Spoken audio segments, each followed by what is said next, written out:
Hey Canucks fans, welcome to Clay's Canucks commentary for Tuesday, January the 22nd. I'm Clay Emo, I'm at Canuck Clay on Twitter, I'm at Clayton Emo on Instagram. I'm the founder of the GLCPC, the Good Looking Canucks Positivity Club, and this is my Canucks take, all in one take. Tonight the Vancouver Canucks had a full practice as they prepare for their final game before the All-Star break. They host the Carolina Hurricanes tomorrow night, Wednesday night, at Rogers Arena.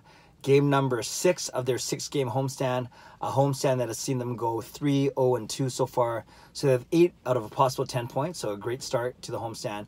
They'd love to finish it off with a win against Carolina as they continue to fight for that playoff position. Right now they are 9th. They're on the outside looking in, but they're only 1 point behind a couple teams, so they could easily jump back into playoff positioning with a win tomorrow night. And then we hit in the All-Star break, and we see what happens from there. So if you believe that Travis Green likes to play how he practiced, or I should say practice how he's going to play, then that would mean that Jake Virtanen will be a healthy scratch for the first time this season starting tomorrow, in tomorrow's game. This is how the Canucks lined up, and we'll talk about it right after that. Bo Horvat between Josh Leivo and Nikolai Goudobin was the top line. Pettersson, Besser, and Berchi as your second line. Then you had Sutter between Granlund and Roussel, and then Beagle, Eriksson, Mott.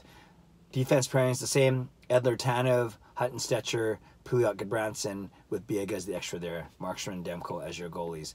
So, like I said, if that's how they're going to line up tomorrow, it would be Jake Virtanen's first healthy scratch of the season.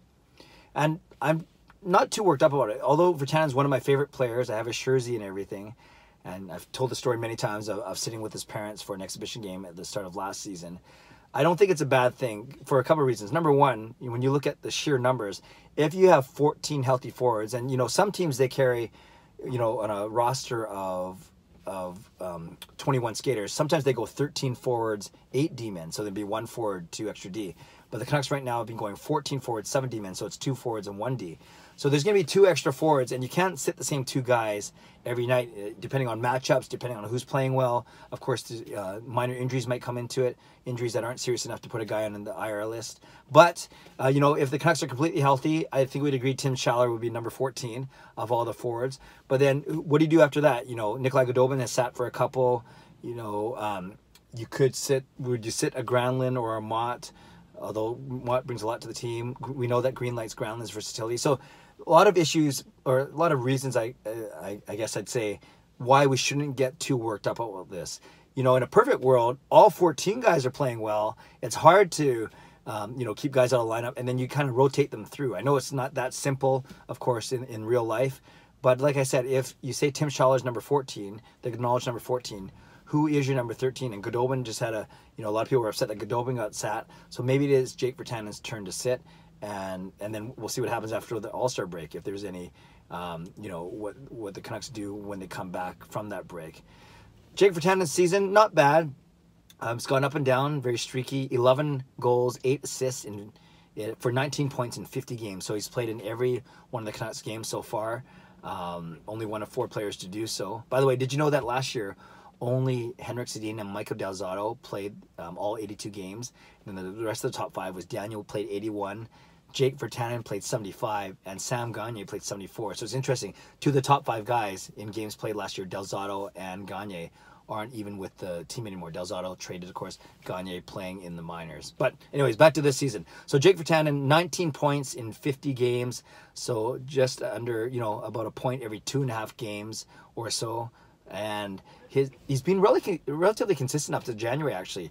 In October, I believe he had 7 points. In November, he had 5 points.